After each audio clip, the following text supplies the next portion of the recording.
So being the CEO of Gavi, of course, has many difficult tasks.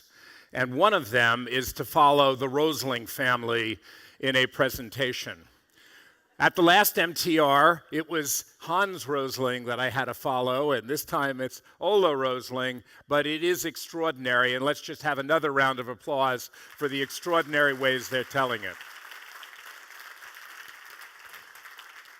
The second thing I'd like to say is that what we're going to talk about now is the promises we made. And for those that were here yesterday, Anurata already did a superb presentation on a deep dive. I'm going to try to lift it up for the people who weren't here yesterday, and then talk a little bit about the challenges and what is going to happen, what happened over the 18 years. There will be a presentation at the end of the meeting that will talk about kind of where we think we may go in the future, and hopefully I will answer some of Ola's questions on what might be the ways to move in the future. But with no further ado, let me get started.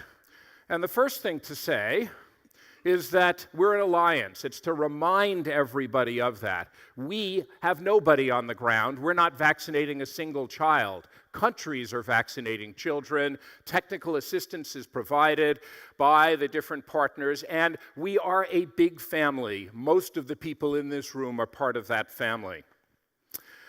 We work in 73 countries. This is still true despite graduation because for IPV we had an expanded mandate. You can see the countries here.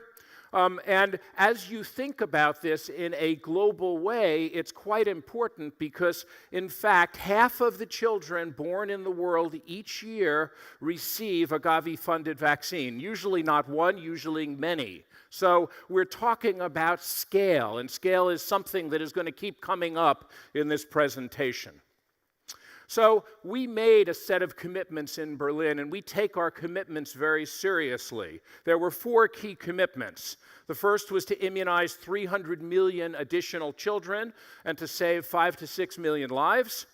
The second was to generate $80 to $100 billion in economic benefits in Gavi countries. Third is to transition 20 countries for Gavi support. And by the way, that number in the original one was 22, but of course we have to adapt to changes in countries when countries' economies drop and they re-enter, and so there is a slight adjustment in that baseline.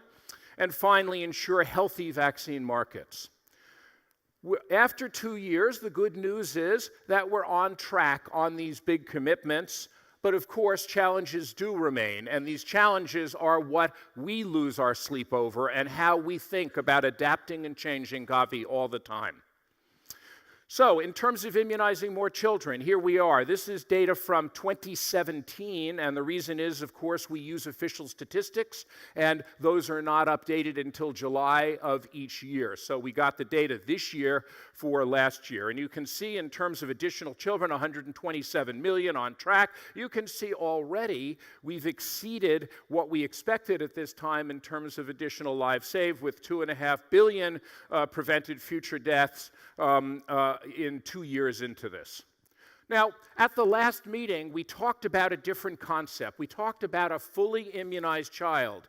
This is what Ola was talking about, in essence, when we think about meningitis, for example. What does that look like?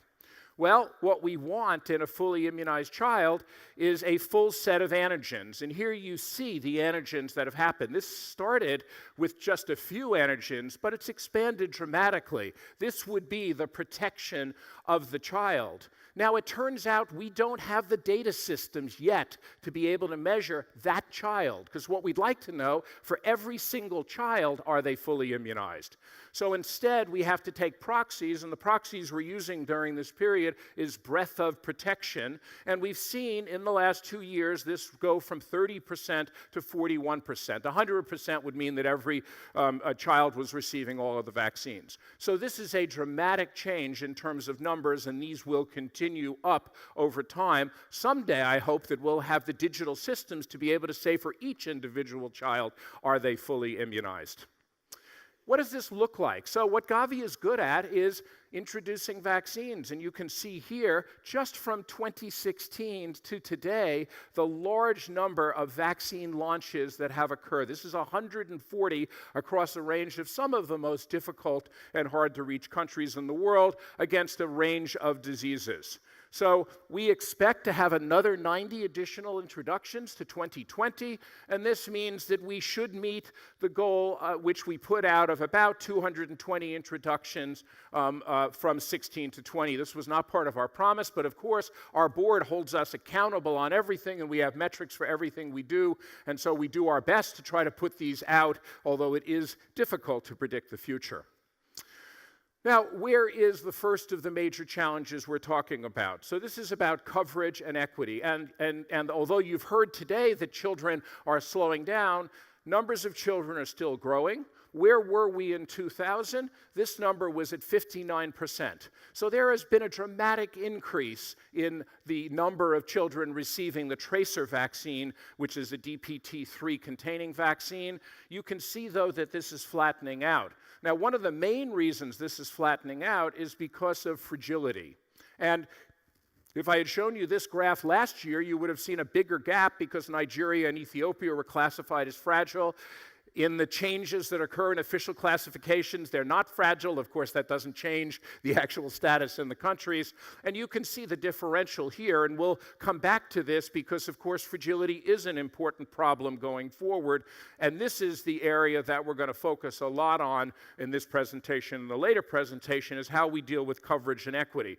We have changed almost completely the way Gavi is working in its health system strengthening and the way we're structuring our engagements with country. And that's critical and takes time to do that. So we've built new systems, new ways of working, brought in new partners to try to deal with these challenges. Do we have it right? I'm not sure. But the good thing about Gavi is we'll measure. And if it's not right, then we'll adapt and change again. And that's the process we're going to go through to try to get the same types of results we've seen in terms of new vaccines and the rise from 59 to 81% that we've seen to date. Now, in terms of economic benefits, we promised 80 to 100 billion in economic benefits for countries. And again, 2 years into this, we're at 50 billion, so it's likely we'll exceed this by the end of the period. Now, we've heard a lot about the cost effectiveness of vaccines, but let's try to compare them to something. So if you look at immunization, it has, and by the way, there's been different numbers. You may have seen 14 before. That's for a broader group of countries. This is just looking at Gavi countries. You can see an $18 return for each dollar invested. There is no other investment as good as that. And you can see some other comparisons here. They may not be exactly right. It's very hard to find this type of data, but this is at least the best estimates we could find. This looks at the cost of illness. But of course, people value their health more than just whether they go to the doctor and spend money or not. What does it look like if you look at the full income approach? Well, this is what the number looks like. There is nothing else like this in health. This is why it is so important to get 100% of children in the world vaccinated. In terms of sustainability, you can see that we're on target for a number of countries that have transitioned. And of course, the other issue is about domestic resources, because you can't transition out of Gavi funding if you're not paying for vaccines yourself. Gavi has had a policy that started requiring countries to co-finance their vaccines with the idea initially of it not being a lot of money to pay for vaccines, but to have that conversation, and Ngozi keeps reminding us about, between the Minister of Health and Minister of Finance, to build up a line item to have funding go for this. And that's very important as we move up the chain, that they have that experience. So what's this look like? So this is looking at transition countries. The first big wave in this period started in 2016. You can see these countries, all of them have increased their expenditures on vaccines.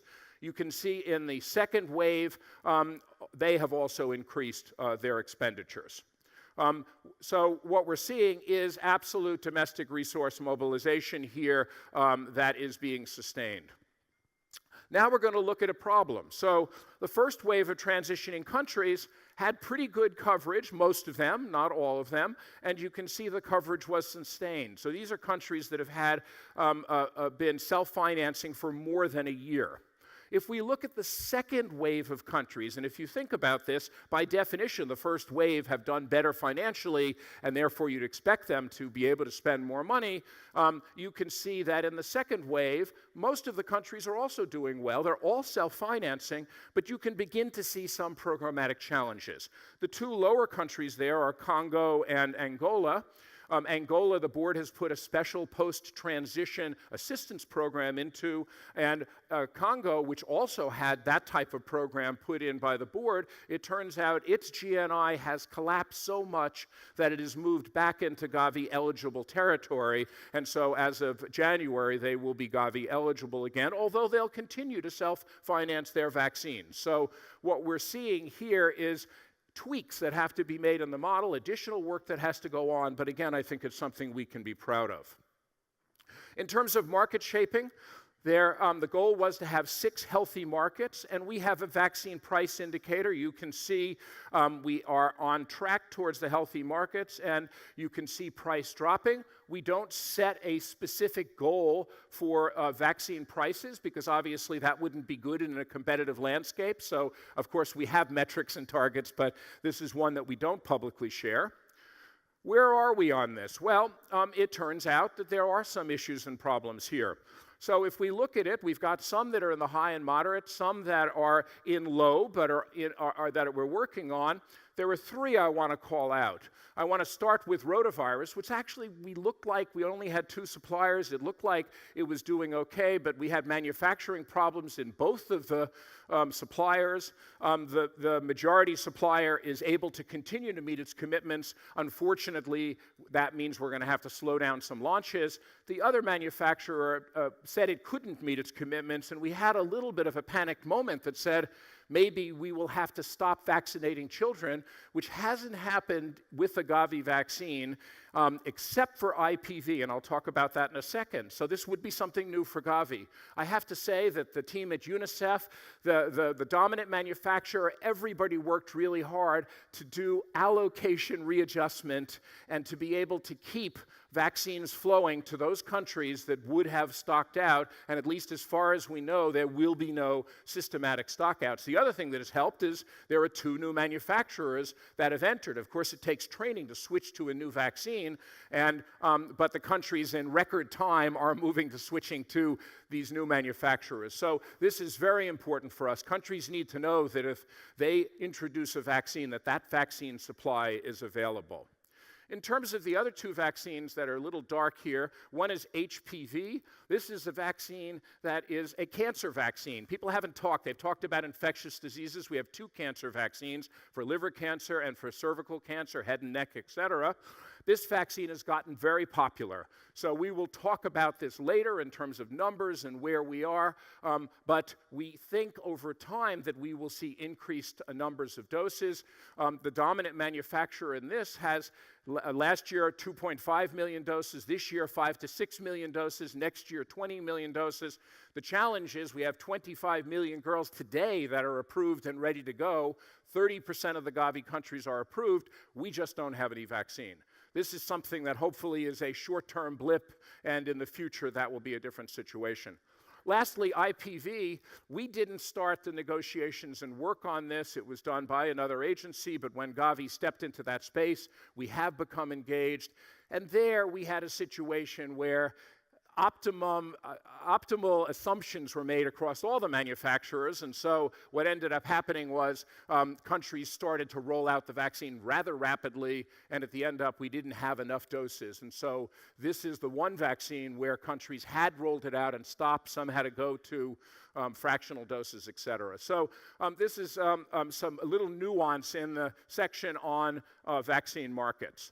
Let me give you an example of where I think we've had a really interesting success. This is the cholera vaccine market. There was another vaccine that really wasn't very useful for the types of settings we're in. We then had a new vaccine come in, but as you can see, it wasn't getting a lot of traction. It's only when the Gavi board decided to support this that all of a sudden it began to get a take. But we found that, of course, one of the problems was there wasn't money to roll out this new vaccine. So the board agreed to provide operational cost. You can see an increase, and then another manufacturer entered. And this manufacturer was able to increase quantities, but also went on to continue to innovate. And with this innovation, they gave us a better presentation, smaller, cheaper, better cold chain footprint. And you can see today what would have been impossible to think in 2011. Now, more than 25 million doses of this is available, which allows us now not to just talk about stockpiles. These are the vaccines that are the stockpiles for the world. Cholera is a disease in the poorest countries in the world. But what's special about this now is we can begin to say, let's go to hotspots and try to put preventive strategies in. The one other complexity, though, is that vaccine alone doesn't solve the problem of cholera. This is a problem of water and sanitation, not of vaccine. So this is a temporizing measure. It's useful in emergencies, but it isn't going to be the solution long term. In that, we need traditional development channels. And so one of the issues is how do we work in the future with the water and sanitation people? So this is one of our strongest supporters who was at a breakfast meeting in Davos, and he stood up and he said, and we think this is absolutely true, the beauty of success is our job is getting a bit more complicated. And in fact, it is. So what are some of the challenges that we're having to deal with now? So I think the most important challenge is the one I talked about before. This is looking at a global number, 140 million children born each year. The SDG ambition is to leave no one behind. So in terms of this number actually is 19.9 are not fully protected with basic vaccines. Most of those, as you would expect, are in the Gavi poorest countries. So we're talking about 80% of those, close to 20 million, are in Gavi countries. So that's the general 1 in 5 children we talk about that don't get the course of a basic vaccine. Of course, this used to be, before Gavi started, almost 50% of the kids didn't get vaccines. And so we've seen a huge increase. It's much better, but of course we're not happy until every child is immunized. So where are these children? So this is a family living in rural Uganda. And you can see right here, this little Johnny right here is a child. He's not an under-immunized child. He's a 0-dose child. That means no doses of any vaccine. Now, what does that mean and why is that important? Well, first of all, Johnny had a sister. You can see here an outline because she didn't make it. And obviously, this is the real reason we're doing this, is to protect families. But what's important is the rest of the family, of course, is under-immunized because of where they are and their access to health care. And it's not just that family. It's the whole community they live in that is not being well served. So this is one of the 3 areas Ola talked about. Second, much bigger area now, more than 50% of the world's population lives in urban areas. This is a father taking his child to be immunized. Yes, we like to have fathers taking their children as well. They are important. But this is a Calcutta slum, and we have to worry about unreached there. And of course, these children are sitting in rubble in Syria. Syria, a country that the Gavi board decided to provide support. And the tragedy of Syria is it used to be a fairly well-off country with good immunization systems. And this year, the World Bank classified it as a low-income country. So it becomes Gavi eligible again in January. So we have been providing support. We've seen coverage come up a little bit. But at the end of the day, it's more and more situations like this that we have to deal with to reach the unreached. So when we think about this, it isn't just about reaching them with vaccines, because routine immunization is important because vaccines don't deliver themselves. So when we are there reaching that next 10% of children, those under-immunized children, you're building out that system. And that system is about a health worker or a fronttie, as Ola said. That's about having a supply chain. It's about having a data system, and it's about having a cold chain. And when you do that, you build the primary healthcare, base of the primary healthcare pyramid, and that is critical to be able to have universal health coverage. Anybody who talks about primary healthcare or universal health coverage without that base, we can't afford it. We, the world, cannot afford it. Unless you're preventing disease, It is not affordable. So this is the base of the pyramid, and it's critical we extend it out. So we have to think of it that way. So many people say Gavi is a vertical initiative.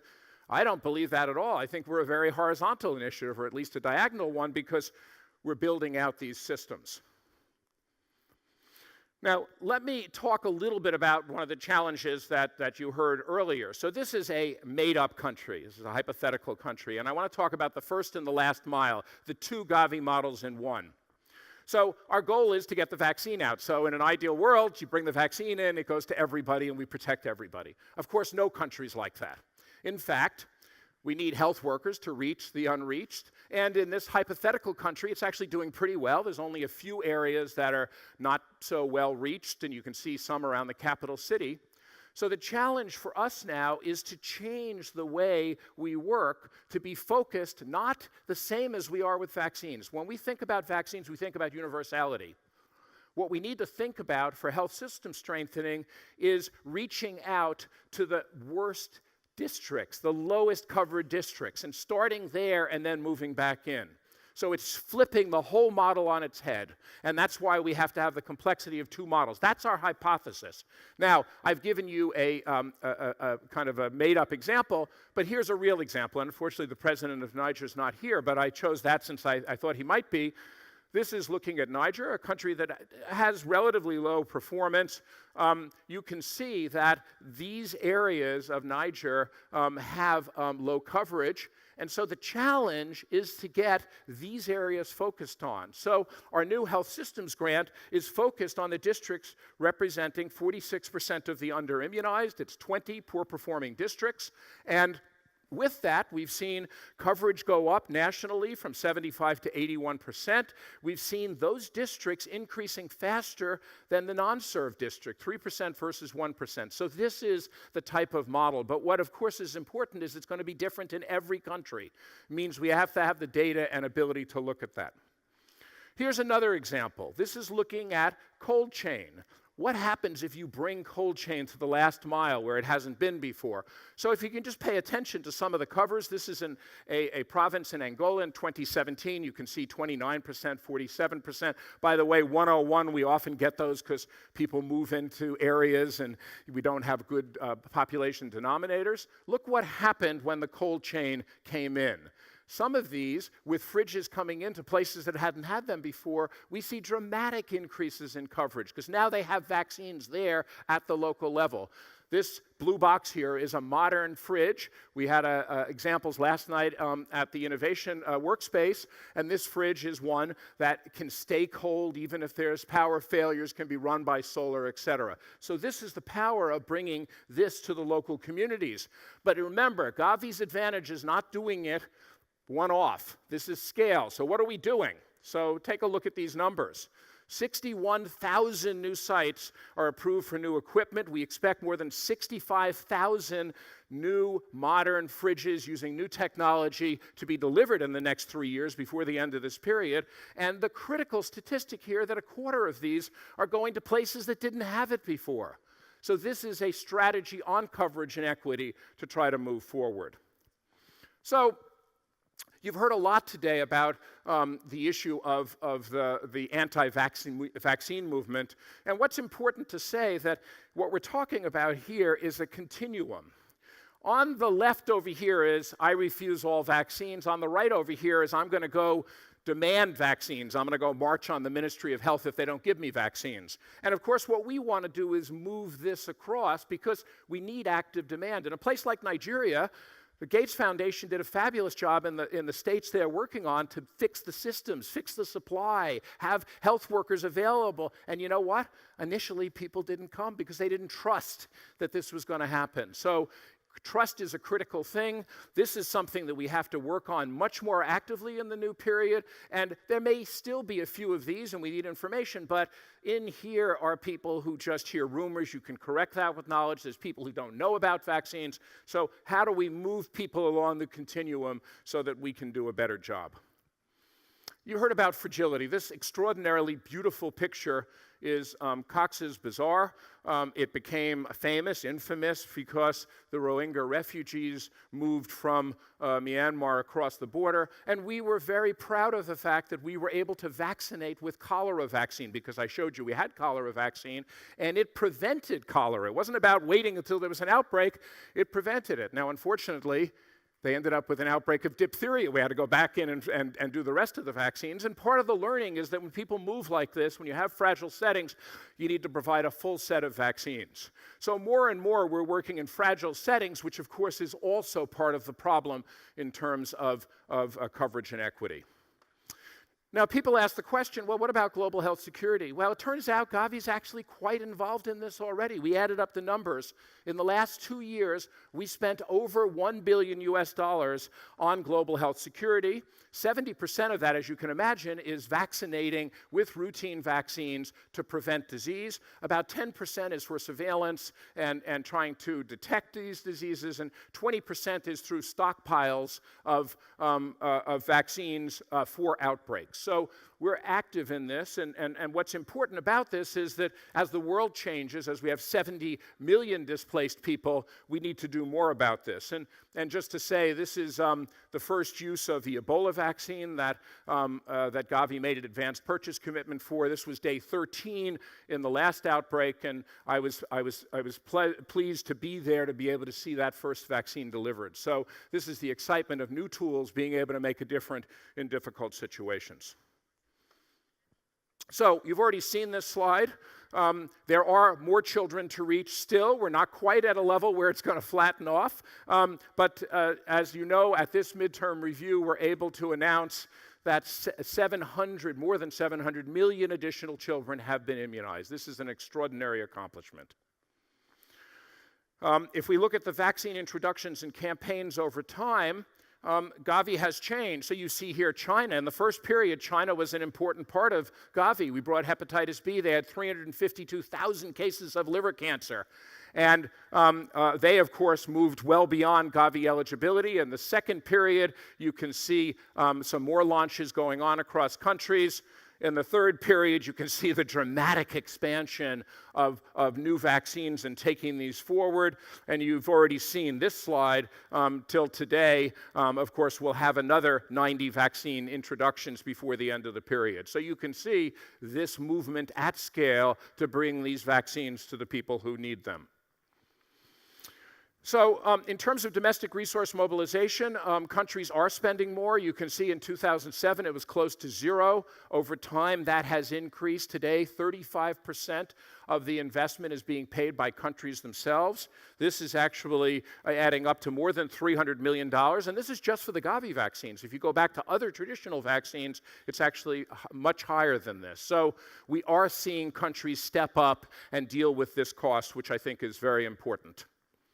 Let me just finish on this section in talking about transforming vaccine markets. You've heard a lot about there. Here's an example. So Penta, this is the 5-in-1 vaccine. We started with 2.8 million doses in 2001. You can see this dramatic change. The reason the numbers have come down is because India is self-procuring now. With those increased volumes, we've been able to attract more suppliers. With more suppliers, healthy competition. Although we have to worry about what's happening, because you can see supplier dropped out here because of the cost and inability to compete. We want healthy markets, not just cost. But of course, cost is important. It's important to sustaining this over time. So you can see the dramatic change that has occurred over time in vaccine cost. This is what we're trying to do. But again, we have to be cautious to make sure we don't lose our manufacturers on the way. And that's why it's so important that they're part of the family, they're part of the board, they're part of the discussions. You saw yesterday innovation.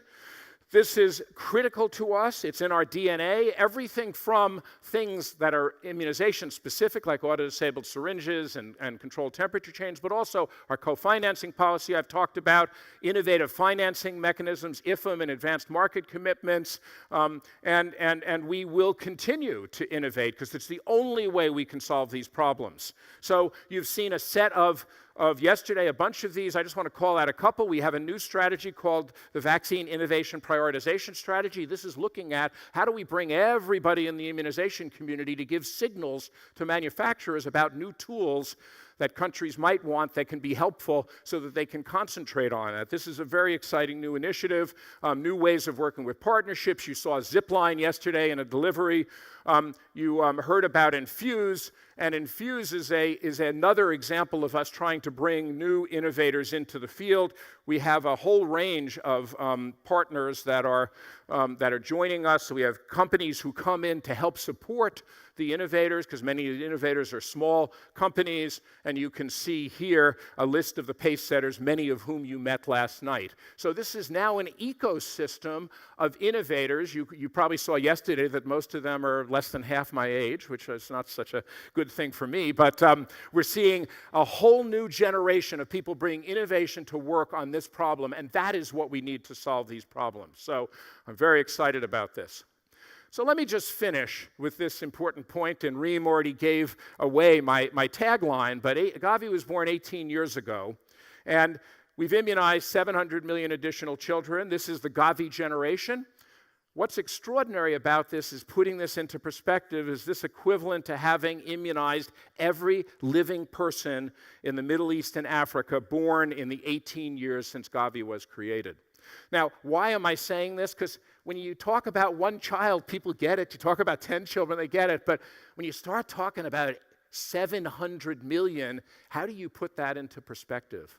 And this is the Gavi generation who are protected, have been protected by the work of this alliance, and will go on to be productive members of their society. So with that, I thank you and look forward to the rest of the meeting.